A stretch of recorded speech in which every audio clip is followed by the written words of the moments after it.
Welcome to the Scene Snobs podcast. Welcome, everybody, to the Scene Snobs podcast. It's Tuesday night. I'm Mick Manhattan, and we are back again with a very special episode. We are talking to the cast of Grind. That's right, new movie coming out. They have their Indiegogo. It's Mark Canton, who directed Wolf Hollow. We are so excited to have him here. I'm going to bring on my fellow host now, Sir Sturdy from Horror with Sir Sturdy. And, of course, producer Paul. What's going on, gentlemen? How are you? Doing great. How are you doing? I'm doing great, man.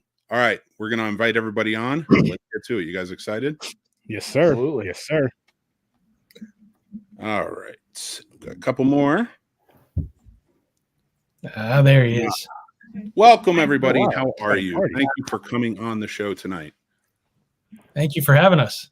Yeah, absolutely. Hi, Shonda. How are you? Always good to see y'all. And Heather, how are you? Good. How are you? Good. Now, I know you two. That's why I said hello first. I also want to say hello to you, Stanton, Daniel, and Brian. Thank you for coming on tonight. I'm excited to get into this. I'm hearing a lot of really fun things about this movie. Nice. Good. And before we get started, does somebody want to maybe clue us in on what the premise is? Heather, why don't you take the reins on this one? So it's about a bunch of people that go to see these different movies that are crazy, different types of themes. It's a grindhouse type theme. Then all of a sudden, all hell gets broken loose. There's lots of fun, lots of gore, lots of disgusting parts, a little emotional too. I'm probably going to have to see it to find out some other parts to it, though. It's a lot of fun, though. It's a wild ride. Well, I can't wait. So in the process that you guys are in now, and, we were kind of talking about it a little bit, Brian, before, when you guys are, sort of getting Indiegogo going, and it's, sorry, I thought I got a little feedback. Hold on one sec. My apologies. Just want to check one thing. Oh, you're good. Happens to the best of us, Mick. Shonda, it's just a feedback from yours. I'm just going to mute you for a sec, and while I'm doing it, and then I'll let you rock.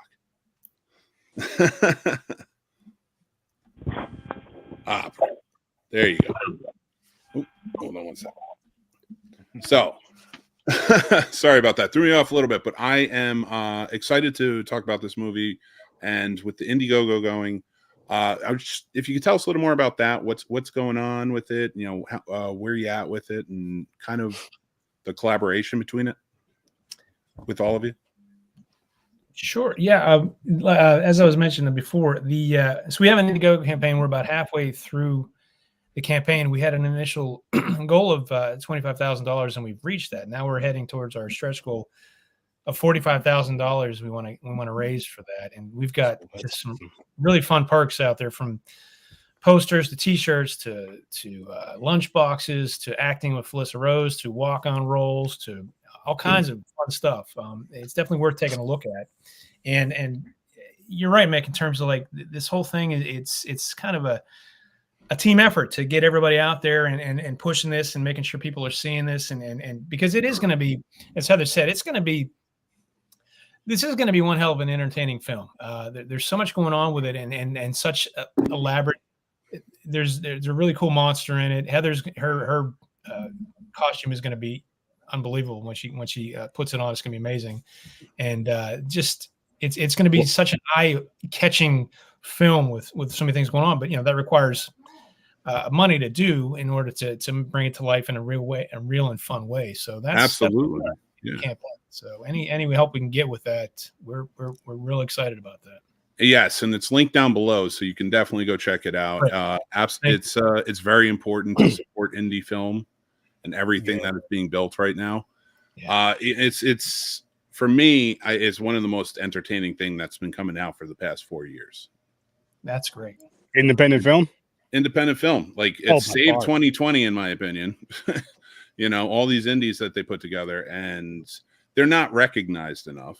And I love the fact that the Indiegogo campaigns, especially for directors like Mark, who are, after Wolf Hollow and, what he's been building quite the reputation. So this is one people I'm sure really want to go and check out and really be a part of, because that's so important that you got, it's so important to do, but it's awesome that you guys offer something back for it, and putting that together. But so it's just with that, actually, you said something about Heather maybe putting on like a costume. Is there like a certain type of villain character or something we can talk about? Creature, probably, I would say, is the word, right? Creature. Ooh, I like creatures. Let's hear it. You transforming, possibly. Ooh. Very cool. She's a badass. Yes. Total badass. So what? How are you preparing for the roles? Like, because I hear film geeks, and I want to make sure we're being represented properly. So, like, what am I personally doing to kind of study for the role? Well, you knew me in high school. You're fine. Yeah, that's true. Whatever that guy did. No, but for just kind of getting ready for it. Like, I know it's a horror movie and such, but how do you guys prepare for those roles? Like, it's an interesting concept for me. I mean, it's one of those things where when you dive into different genres, whether it be horror or, comedy or both, for instance, it's one of those things where I think reading the script and kind of like seeing what your character is and the kind of facets of their whole personality. And then you read through it and you're like, oh man, how could I make this personal? Make it to like individual kind of thing, but then also convey it in a way that kind of has a fun flair to it. So I think being able to like sit down, I know for me, reading through the script and seeing, okay, he makes movie references every single day.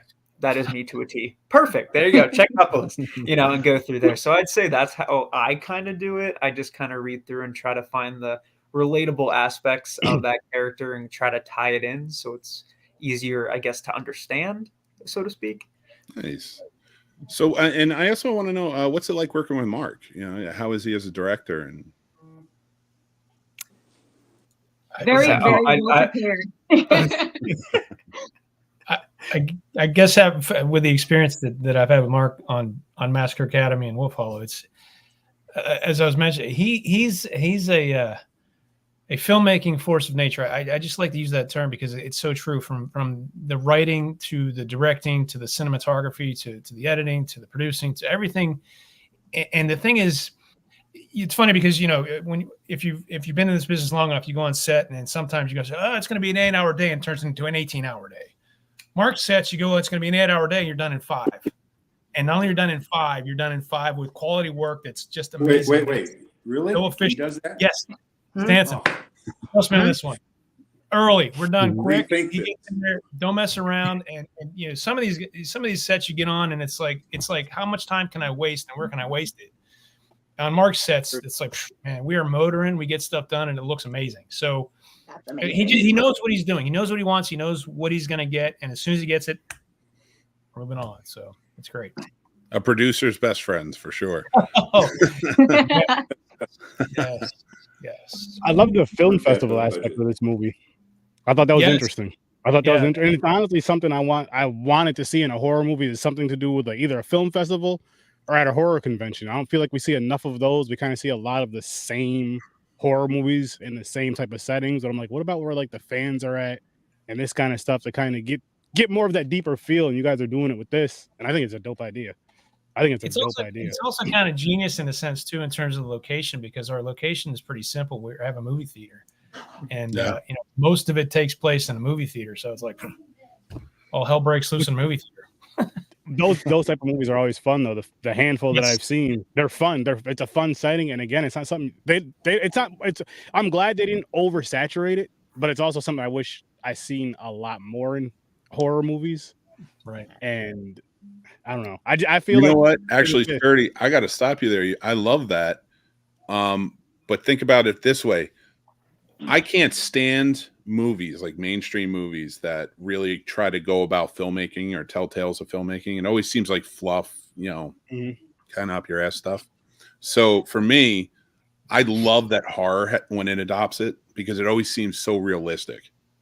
Like you got your fans of horror making the horror, and that's what it seems like a lot with these indie films, and that's what I love about them. Like Bloody Summer Camp, Wolf Hollow, like these new surge of horror movies right now. There's like talent behind them.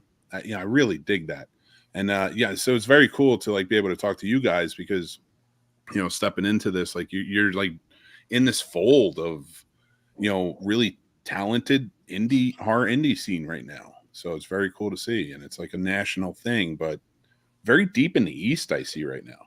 Yeah. Back on what you were saying though, Mick, real quick with the indie scene, what I'm loving about it, I mean, they're like you were saying, they're fans of it, so they're giving the fans what they actually want, not just the same Hollywood bullshit. We're just like, we're gonna make another Scream movie, Scream 76. But they always make fun of it too.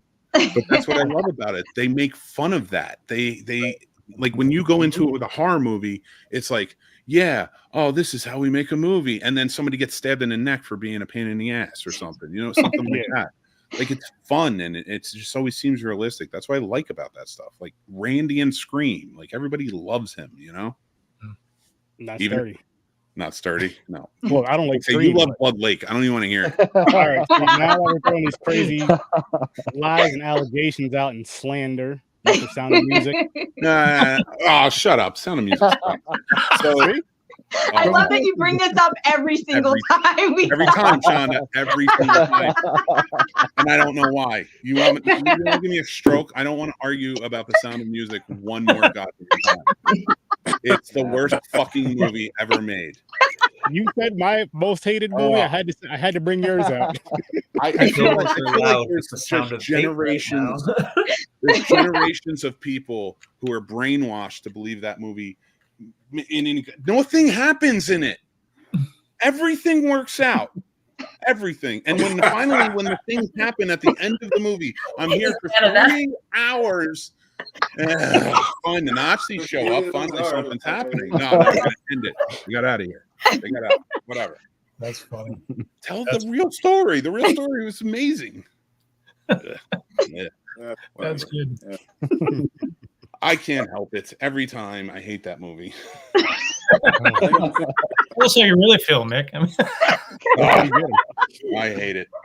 Oh, I do. I quite a lot when he's on. Drives me crazy. I don't think quiet Paul over there. I love the Sound of Music. I don't give a shit. Whatever you say, man.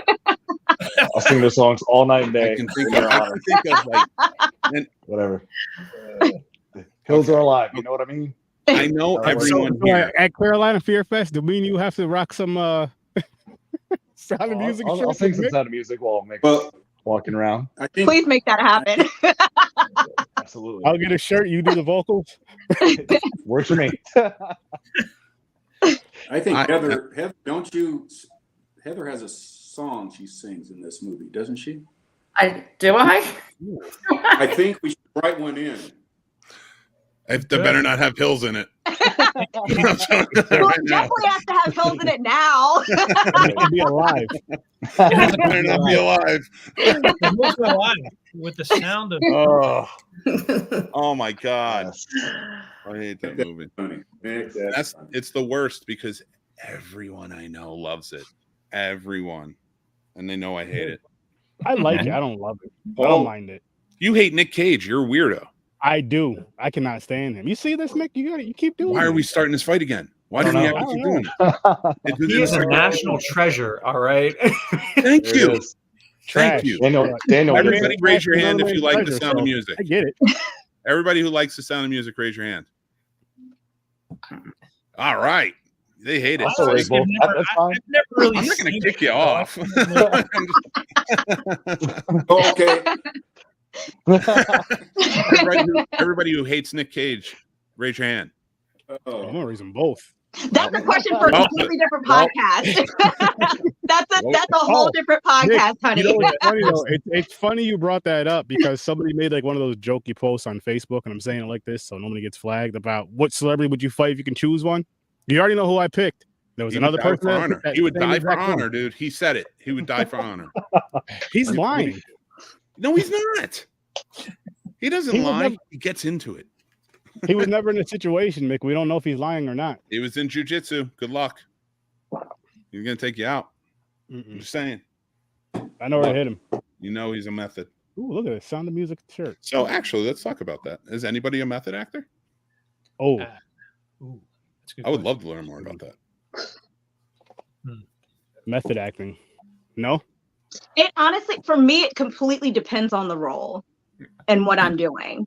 So that's going to be like kind of a huge guide to how I prepare for it. So I do sometimes do method, but not always. Well, for something like that though, like how does it feel like getting into like the role like that fully? I guess living it, right? Yeah, I think it's really cool to be able to completely embody like whatever character I'm playing. Like, there's always going to be a little bit of Shonda in there, but like the fact that I can physically do something to really get in the space of this person that I'm portraying, like I really just enjoy it and think it's amazing.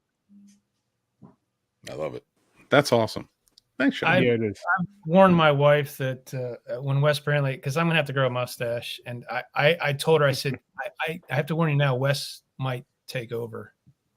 And I may not be able to get rid of him. So if that's method, I don't know. That's just Wes taking.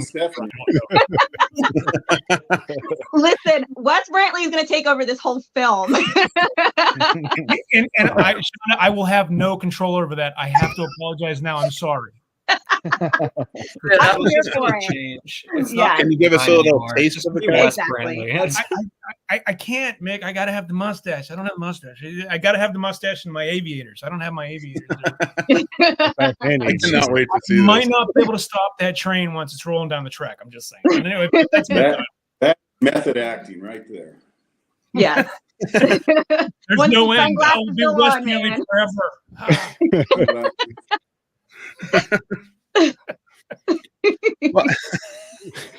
You just got to get it. Yeah, there you go.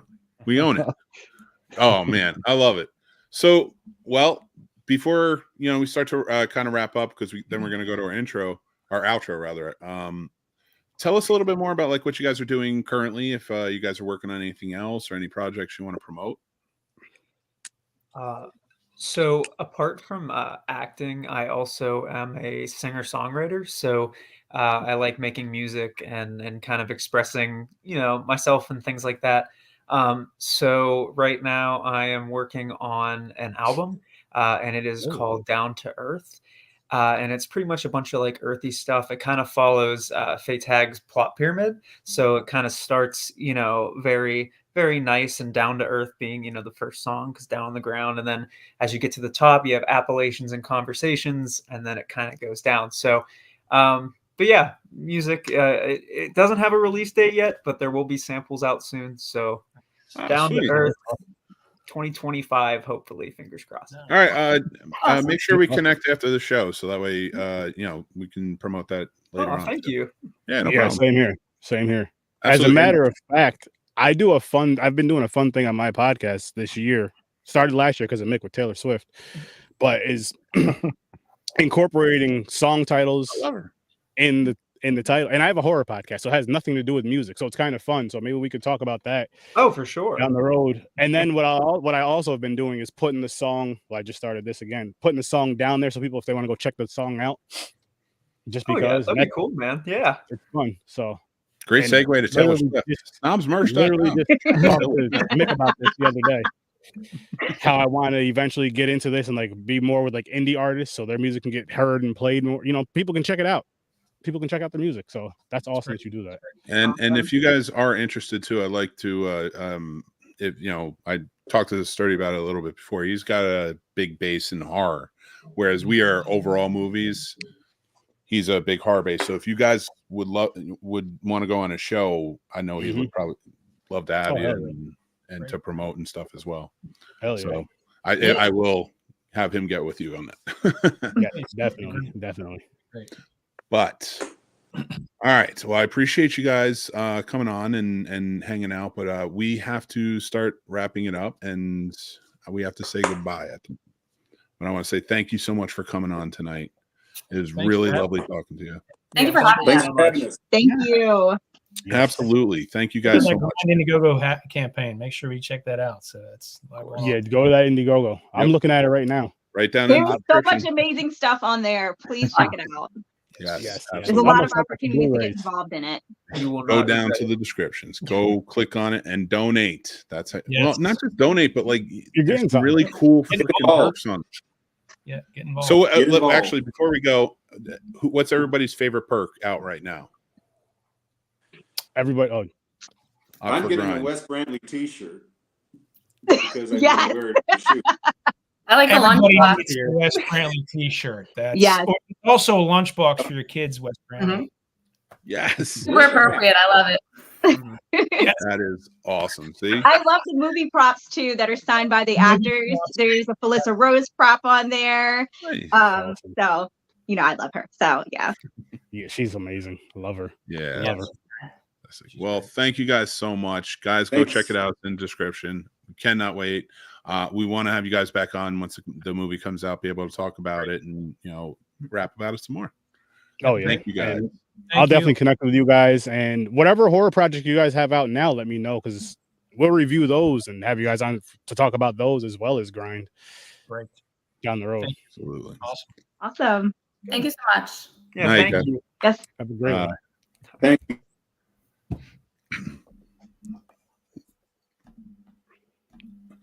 That was awesome. How you guys doing? I'm doing great, and I just want to say this because I know you guys are gonna be talking about it. Yeah. Award shows suck.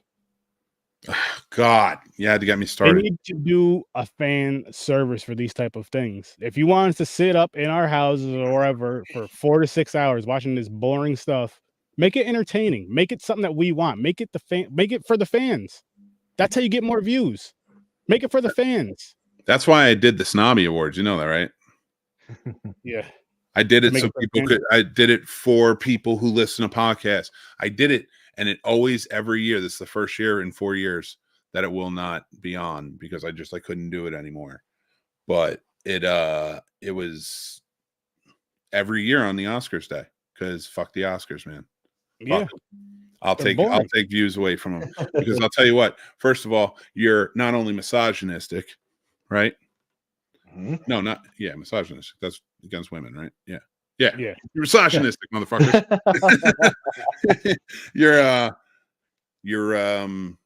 You hate people of color.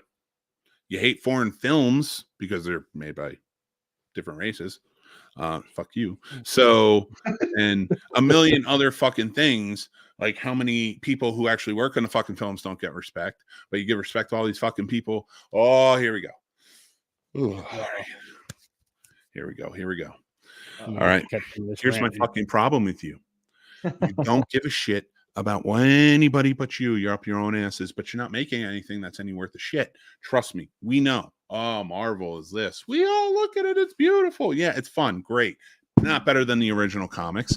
And fuck you guys too. Because you know what? These award shows are sucking the life soul out of movies because every time you guys promote this bullshit and you don't fucking give it to the real people who deserve it, we fucking can't stand it. And I'm tired of it. I'm tired of these stupid fucking award shows, but especially the Academy Awards, who totes that they are woke and this and that and the whole 9 yards, but they're fucking racist and they're fucking misogynistic. And I mean, Jesus, the best goddamn director of the year didn't make my favorite movie of the year. And it was a woman fucking director because it was actually the best goddamn movie of the year because I've watched it 4 times trying to understand. And every fucking time I watch it, I learn a ton fucking more because there's so many goddamn layers to that. But no, let's give it to the fucking guy who made the bomb and got shit about it. Jesus fuck. I'm so tired of these goddamn award shows. It wasn't a bad movie. Oppenheimer was fine. Doesn't even have the best nuclear explosion, even though fuck whatever. Godzilla -1. Hello. And did what? Visual effect? Fuck you. Beautiful script. But oh, that's right. You had to read. You would have to read it to know that it was a beautiful script because you don't speak Japanese. Oh my God. I read it and I understood that it was a beautiful fucking love story. You fucking jerk offs. Speaking of which, that's coming out in black and white this Friday. Going back again. Godzilla -1. Sturdy's gonna go see it, so you guys should too. That's all I'm saying about that. I'm going back again. Saw it in color, and I'm going to see it in black and white because it's fantastic. And yes, I'm too bad we don't live closer, Mick. We could have went there in black and white and seen it in black and white. It would have been beautiful. Paul, Ebony and Ivory. Yeah. Oh, I love it. Riggs and Murtaugh. And Joe Pesci. You're not wrong. I am a hothead. I'm totally Joe Pesci, and I'm short as fuck. So, 100%. Oh, fuck all. All right. You goddamn it. Sturdy. You son of a bitch. I love you. I had to, man. I had to. You had to rile me up tonight, didn't you? I did. You started it though. I did. You didn't have to throw Blood Lake out there, and I wouldn't say the thing about The Sound of Music. I was having a good time. I'm over here trying to think. You know what made that part even funnier? Yes, I'm saying this on a lot of people. Is I'm over here. I'm like, all right, I got like 3 or 4 questions to ask these guys for the grind thing. Then boom, Blood Lake, and it was just a back and forth, which was funny. Holy shit! Holy shit! Oh man! Oh my god, that was fucking hot. It's only been 26 minutes. Yeah. Okay. Yeah, you booted him quick. I was like, oh. No, it was only supposed to go about 20, 30. No. No, he didn't plan on doing that. No, it wasn't that. It wasn't that was around the amount of time, but I'm like, I didn't realize it was that far already. I don't know. Time has slowed down for me tonight. I didn't even know. It's a good thing, though, right? Yeah. Well, who left me in the fucking lurch, you two? Sending me fucking goddamn messages saying, "Listen, guys, I didn't realize the dosage I took, and my gummy hit." Yeah. Listen. I threw out my fucking back today, guys. Can you ask some goddamn questions? You did fine. You did great. I tried. You guys bailed, man. You're not the easy. You fucking jumped out of the van while I was going off the cliff. You went question. Yeah, all right, got it. You kept going. I didn't want to overtalk you. You would go. They would respond. You would go. They would respond. You would go. No, it was like I got thrown off by something, and once it threw me off, I got that stage fright for a sec. Oh, it was the microphone thing, dude. That's awesome. Oh my god, I'll bring. Yeah, you want to answer questions? Yes. Yeah, Shonda. Oh, hi. Yeah, Shonda's here. Is Heather still here too? If she wants to jump back in, I'll bring her back on. Oh, Heather's still here. Let's bring her back in. Hell yeah. We're not kicking anybody out. Hey. Awesome. I have to say this, Heather, because this was hilarious. Before we went live, right? Mick was telling me about you. Nothing bad. He was like, she was the same height as me in high school. And first thing I thought was, holy shit, she's 6'8". And he was like, no. I was like, dude. For whatever reason, in my brain, everybody that's tall was just tall like since birth. So he was 6'8" since birth in my mind. Does it make sense? No. And I am tall. No, I know. Oh that, yeah, no. I'm 6. Well, I was telling him like, no, I was 6 foot 6'1" then. I was like, yeah, I'm 6'8" now. You know, it's not the same, and he couldn't understand the comparison. It just listen, man. But the thing is, you're the only 6'8" person I know. So when you say someone with the same height as you, that's the height I'm going with. You know what fucked up? In college, 2 of my roommates, one was 6'9" and one was 6'7". Yeah, wow. It was an odd situation. You're a good villain, though. I'm just feeling like I'm not God's favorite because I'm like 5 feet tall, and I'm just like all these tall people. I'm not feeling the love, man. Oh, wait, man! I hit my head on everything all the time. I don't want to do that. I want to be short. Tired of this. Over anything. You can't see over my fucking kitchen counter and shit. Nice running in everything. Oh. I don't want to be. I don't want to be producer Paul short. I don't want to be just like a little shorter. Gonna get those like insole shoe things. Just make me like a couple inches taller. I know producer Paul looks like he's 6'8", but he's actually Tom Cruise. I do run like that too. I'm not gonna lie. I don't doubt that at all. I scurry. Oh yeah, I know. Wait, actually, I did see you in the fucking haunted house that time. I had to film. You guys were just moving too quick. I had to film. Shut up. Weirdo. So tell us more. What else? Well, actually, let me ask you guys this. You were both in Wolf Hollow, weren't you? Mm-hmm. I was not. Oh, I thought you were, Shonda. No. Okay, well, tell me about Will Follow, because I didn't ask about that. It was so much fun. And Mark is phenomenal to work with, to the point where I just say, whatever you need from me. I trust you. Just tell me what to do. My job is to try to make your vision come to life. Just tell me what you need from me. That's it. Damn, man, this guy sounds awesome. Things I've ever done in my life was actually on that set. I tell you, I wish I wasn't so goddamn. Well, I can't say I'm old because you look freaking amazing. Can't say I look in high school and then this. But what I'm saying is, when I was a producer many moons ago, I'm telling you, Mark would have been the fucking guy. It sounds like, because if he can tighten up the shit like that, man, that's easy for a producer. I love that.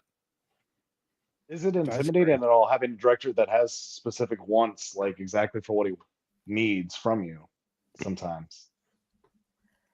Yes, but in a good way. I mean, there's no gray area. You know what I mean? He gives you exactly what he needs. He's like, this is what I need. And I'm the type of person that works well with honesty. If you criticize me, but it's coming from love, and hey, don't do that, do this instead, I could work with that totally. I got you. Yeah, I'd rather that any day. Yeah. That's awesome. Have you worked on other sets where it's been kind of the opposite, where maybe the director wasn't so forthcoming until after everything was done, and then you're like, well, you never said anything?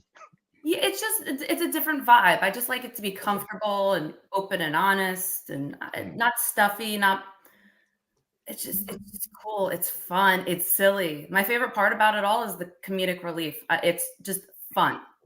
The people are so much fun to work with, the actors, everybody. Right, Shonda? Awesome. I very much look forward to working with everybody on this. Like, we did the table read, and I was just like immediately in love with every single cast and crew member. So yeah, I can't wait to get on set for this. Yeah, and Shauna, I have no doubt. Like, I love you on set. Like, you always bring like the beaming light. Oh, thank Like, you. a couple of times, I was able to visit, and like that, you always are. Like, you always bring it. So I'm telling you, it's gonna be a fun set for this one. You guys also like, you have a good time talking to each other and such. Oh yeah, it's the camaraderie just from the little of us talking. It just seemed real good and just ready, which is great because I've done interviews to where it's just like, I don't know if these people even like each other. Yeah. Dude, didn't we just do one recently where like she was in her car driving? It was yeah. Damn. It was rough. She was like driving her car talking to us on the interview. The director. She was the director. The director. I forgot about that. Oh, that was terrible. But it's one of those things to where actually I have a question for you guys. I have to bounce soon, but I do have a question for both of you. What's some advice you would give people in the indie field as far as like promoting themselves and the films they work on and interviews? I'll say, because when they come on to things like this, there's some people that just they don't say anything at all. Like when you ask them a question, that just kind of like, and I understand if it's your first time and all that. I get that, but what are some ways that you guys would or what ways do you prepare for that? I'm very much someone that goes with comfortability. So like my biggest thing is that if you're not comfortable doing it, don't completely just push yourself and like put yourself in a situation where you're uncomfortable. I would say to maybe watch, if you're going to do a podcast, like watch what their previous sessions with people are, just so you can kind of get a feel of what you're getting yourself into, and just kind of like educating yourself ahead of time if you need that extra bit of comfortability, because I know there's a lot of people out here that are not comfortable doing interviews and they're not comfortable promoting themselves. I'm working on that myself right now because I mean I'm kind of a naturally shy person. I'm trying to like step out of that a bit, but I mean just believe in yourself. You can do it, and if you don't feel comfortable doing it and you're not ready yet, you don't have to. Like, and don't hold it against yourself if you can't do it yet. You'll get there. Shonda, you want to join in the podcast more? Nice. That was amazing. That was awesome. And what I like about the answer even more so is you're saying yourself how you're shy and you're coming out of that shell and just taking your time with it, getting comfortable with it, but actually going out and doing it, which is just awesome because there's just again, like I've had some on there. Like I was telling Mick about this the other day. I had a girl on my pod one time where she was like kind of quiet and shy, but it was her first interview. I don't know how many movies she's done since or at that point. I don't know if it was her first horror movie or what, but I had her on 3 times, and the next 2 times completely like she damn near ran the show. but I was so happy. Like I was so happy because she was young and she was just getting into it. I was so happy for her and just so proud of the moment. And I reached out to her recently, to see if she's still doing horror movies and all that. I'm a fan, and she's back. She's doing theater. That was her passion. Theater was her passion, so she's back into that. So I'm happy for her. But as a fan, I'm like, damn. Yeah. Because it's just cool to see. Like I love with the horror stuff. I love watching, especially if I can watch someone from the beginning. Well, from any part in their career, but then like you get to kind of watch them grow throughout these films. And that's another awesome thing about the indie scene is I get to see. Like you guys want to watch your stuff now and get to see like how you were from your first movie on to where you're at 5 years from now and so on and so forth. And it's kind of cool to be able to get that connection with the indie scene. That's another reason why I love it. That's another reason why I love it. Yeah. The same, like even like being an actress, the people that I work with, watching them grow as well, it's just next to none. It's one of those most amazing feelings. It really is. Well, it we're really, always like on the show. On the show, we're always looking for like third mics. So if you want to come on, hang out. I'll open that invitation up to Horror Research 30 too. If you guys ever want to come on just to review some horror movies and talk some horror. Right on. But there you go. You're Scene Snob. You do our charity events and stuff like that. I love doing y'all's charity events. It's fun. Heather, you should try it sometime. We take like, what do we do? Back to the Future. We've done National Lampoons. Friday the 13th. We do charity script reads. Really? We do zany stuff during it. We'll throw out accents, stuff like that. And that sounds fun. I would do that. Okay, cool. It's amazing, Heather. It's a lot. It gets weird. We just did National Lampoon's Vacation last month. Jesus, feels like I'm in. I feel like I'm 6 months ago. I know what I gotta run though. I gotta go set up, Mick. So I gotta run. Everybody have a great night. You too. Have a great time, and I'll reach out to you guys later on. Peace out. Yeah, we got to jump on his show too. I'll introduce you guys, and you guys can get it for his show for Grind if you want to. But I'm gonna say goodnight. We have to review one movie, and then we're gonna get over to Sturdy's show. Awesome. Thank you, ladies. Really appreciate you coming on. Absolutely. Thanks for having us. Take care. Okay. Bye. All right, man. Are you ready to talk about the movie Lift? Yes. Wow. Wow. Can we say that for a second? Awesome. And I'm sorry, everybody. We're going to get to if you're just watching the review portion of this from the podcast, that just was a train wreck. No, it was perfect. You did fine, man. I tried. I did. I can't believe that, though. Wow. You did fine. Like I said, you're going to go back. And I think it makes a really good podcast. Good. I don't think it made a really good interview. That says it all. Podcast. It's all good. We're not the best sales pitch to anyone watching this movie review later for the podcast ever. All right, let's get started. So, Lift. Yes. Kevin Hart. It's Hollywood implant. Kevin Hart leads a band of merry men on their way to steal art for better people. I don't know. Yeah. I think, and then they steal cryptocurrency, but then they kidnap the guy who made the cryptocurrency. No, they bought the cryptocurrency. Yes. By stealing. Like they kidnapped him. So the Van Gogh, they got the Van Gogh, and then they sold. Did they sell the Van Gogh? Yeah, they said they got the Van Gogh to sell it, and that's money they paid him with. Oh yeah. Okay. So and then all right, because he got kidnapped. Yeah. We're trying to figure this out as we go, but we watched the movie. Yeah. And then there's Gold Bars, and Leon the professional comes up, and then I don't know. It was a lot of stuff, but I'm gonna say this: I didn't hate it. I was like, oh, whatever. I was like, you know what it is? I'm sorry. I know. I'm gonna give you time to talk. No, you're good. Time out. You go. Okay. So I will say that this, unfortunately for me, it was just set up to like Ocean's 11 like. And actually, specifically, it was Ocean's 12, more or less. I Because, you know, it love starts that one. same. But you know, Kevin Hart's in love with the Interpol agent and shit. And it's like, I saw this movie 10 years ago, 12 years ago. I don't care. Awesome. There are recycled movies I can watch over and over again, and if they're done right. And here's the thing: Kevin Hart with The Rock, I'm done. It's not. That's not funny. This is, I like this Kevin Hart when he's playing a competent, like kind of charming character. Yeah. When he's doing that, and like it's like, come on, man. Like, but when he's doing this, I'm like, I like this Kevin Hart. I was like, he is charming, but he can be funny.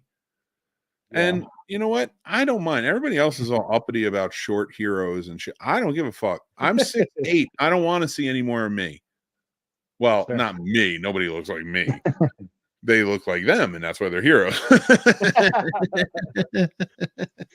I look like Godzilla, the real hero. And if you guys like this shirt, it's available on snobsmerch.com. Or this one with the horse snobs. Oh, the horse snobs too. Yeah, or this cup with the logo on it. It makes it through the washer too. I will tell you, I know you're not supposed to wash it in the washer, but guess what? I fucking do. Still there. I love it. Oh man. It's just like turned into an infomercial. It went really weird. Well, anyway, our rating for this movie is I give it 3 mics and Paul gives it 2.5. Yep. Yeah. So we were about spot on. You just liked it a little bit more. And like I said, I think I like the action. If they have kids, I'll be like, okay, you know, you might not want quite all the language or maybe some of the seductiveness of the Ocean's 11 or 12 or 13. I'd be like, this is one for the family. This is a good family heist movie. I only really like heist movies when they're like Ocean's 11. Same. They're the fun ones. Here's the thing. I'm an A-team cuck. So I love this type of shit where they're it's like trying to do the right thing, but they're still kind of criminals, like, you know, doing their thing, you know. So like that's got me. That action has got me. So like, even if somebody's like, this is dog shit, like when the A-Team movie came out and everybody was like, this is terrible, I was like, I fucking loved it. I was like, this is everything I wanted and more. Like, I was like, I want 10 of these. Give me them. But no, I get 10 Fast and the fucking Furiouses. Whatever. Sorry. Anyway, Lift. I liked it. I think if you know you're into it, check it out. But Paul, if you have, I'm barely. I will say, if you got Netflix, like, and you're like, what can I watch on Netflix? I'd be like, check out Lift. I would at least recommend it. Now, I'm not gonna contact people without them asking me, like, hey, you need to watch this movie. It's amazing. Like, that's not where it's at with me. But if someone were to ask what to watch on Netflix right now, absolutely, Lift it's a way to go. Dig it. And All right. Watch the second one too. Just I'll put that out there too. If they made a Lift Part 2, I'd watch it. I love it. Anyway, mixed movie pick from the year 1981.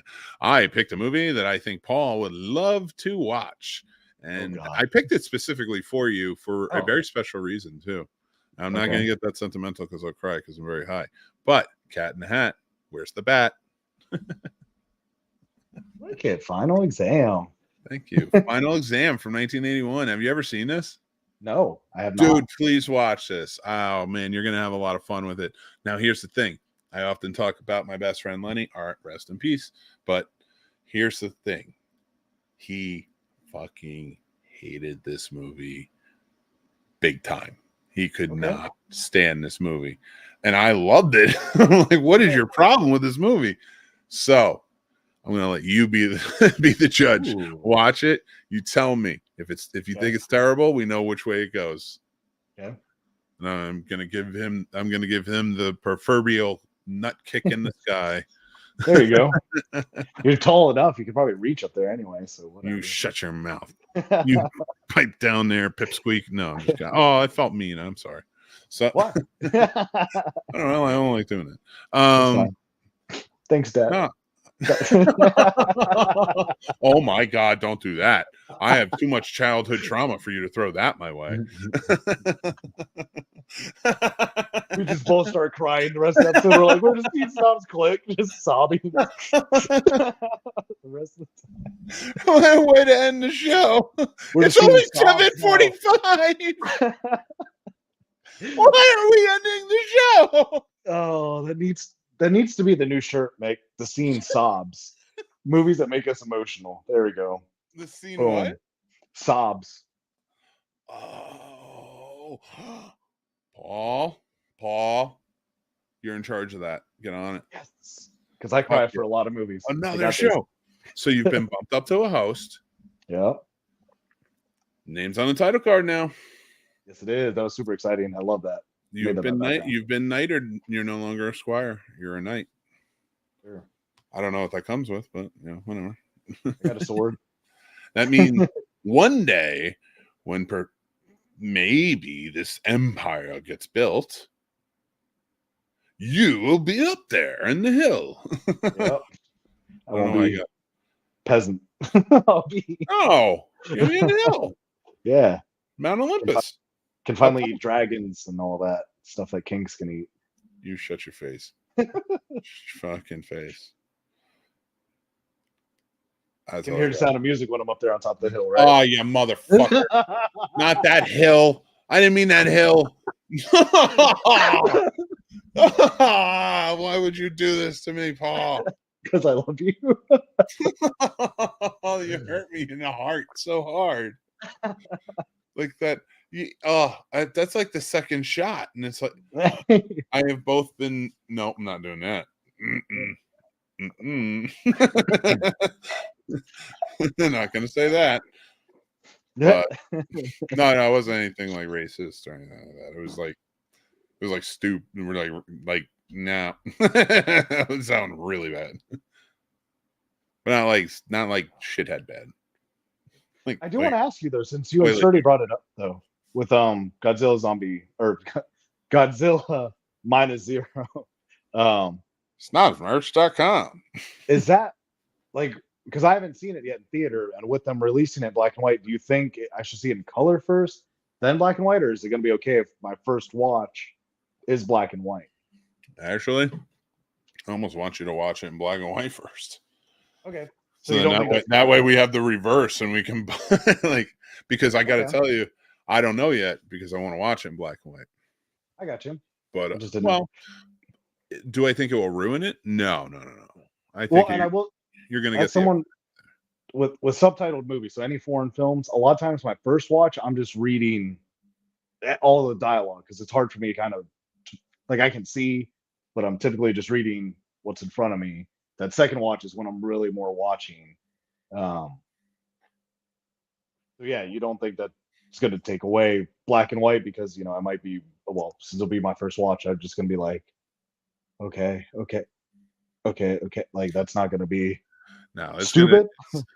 That's a beautiful part. Like back in the day, when they were translating, because how do I explain it? So when they were translating it, they would add more words to it, and for American audiences and things like that, to kind of our nomenclature a little bit. So it's not like that now. Everything's a little more well written, simple, because we're not idiots anymore. We do understand there's a universal language that we can put together.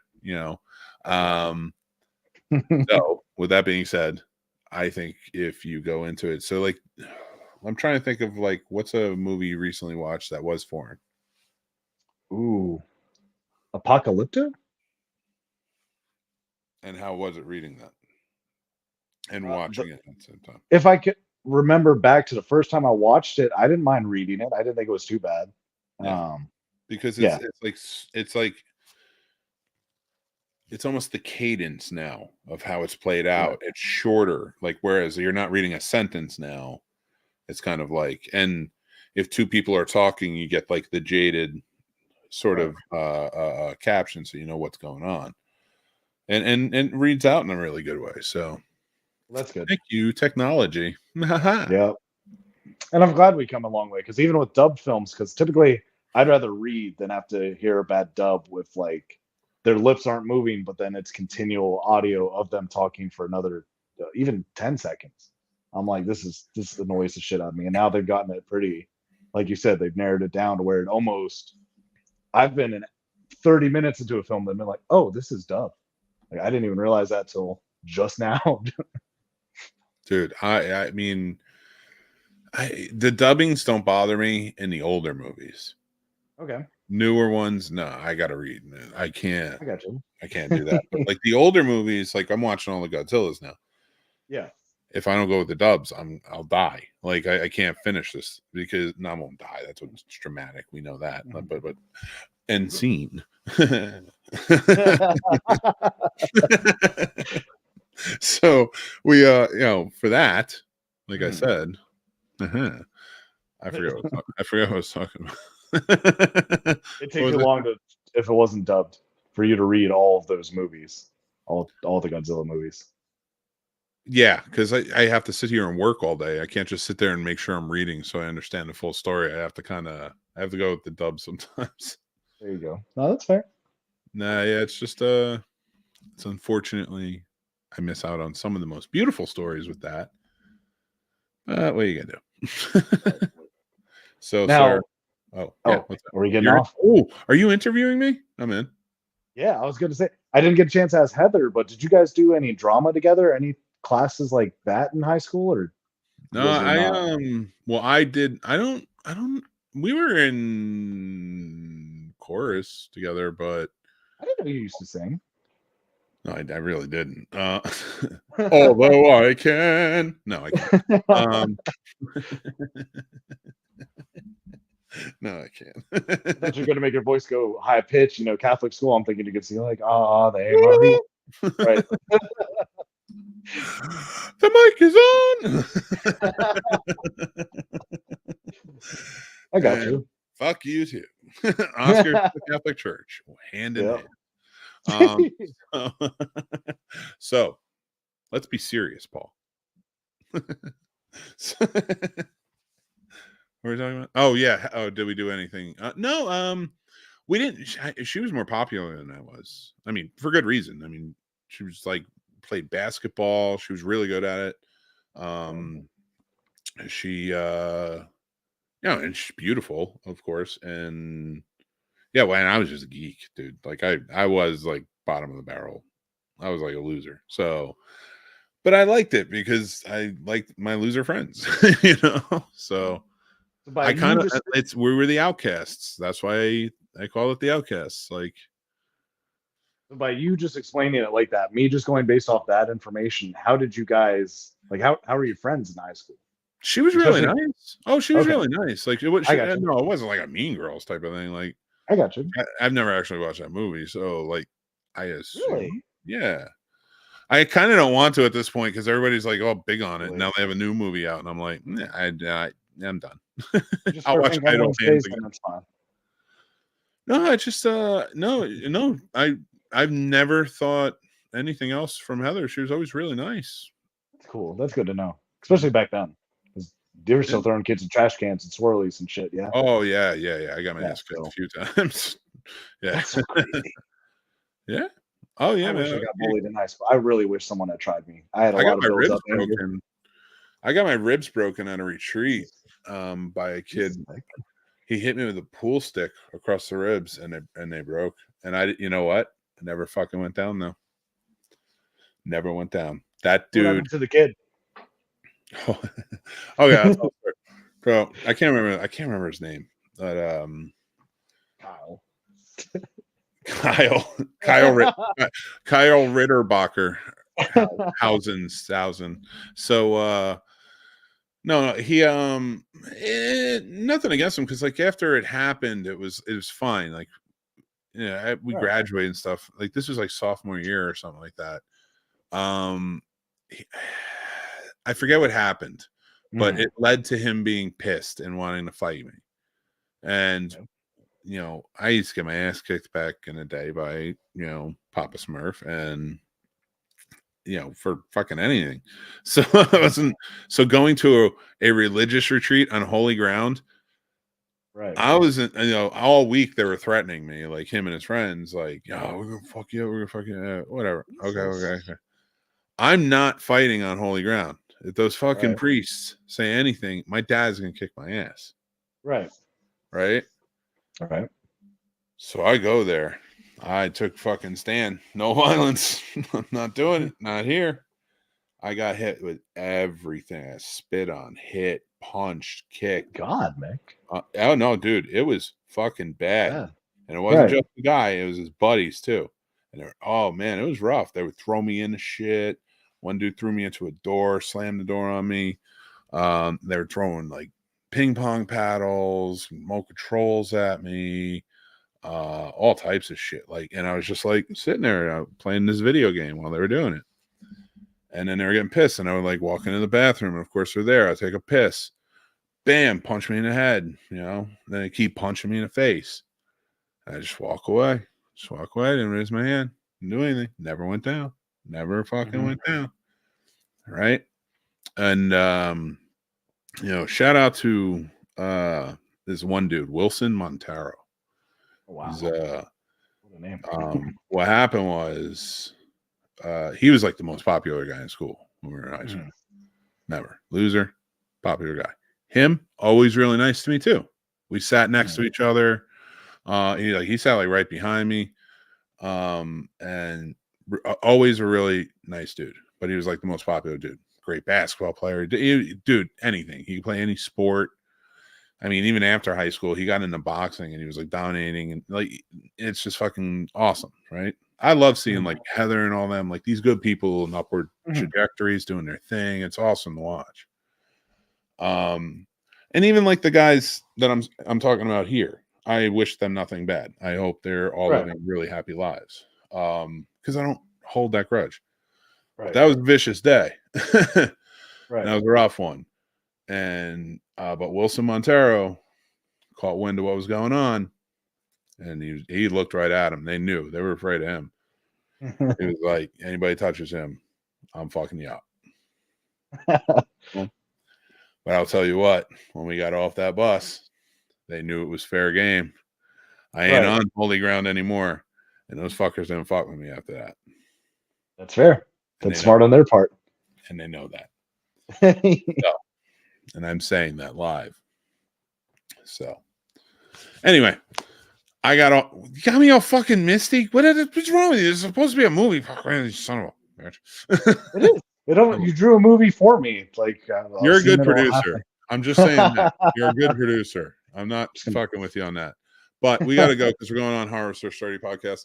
Guys, thank you so much for joining in. I am Mick Manhattan. That's producer Paul. And we will be back next week with an all-new episode of the Scene Snobs podcast.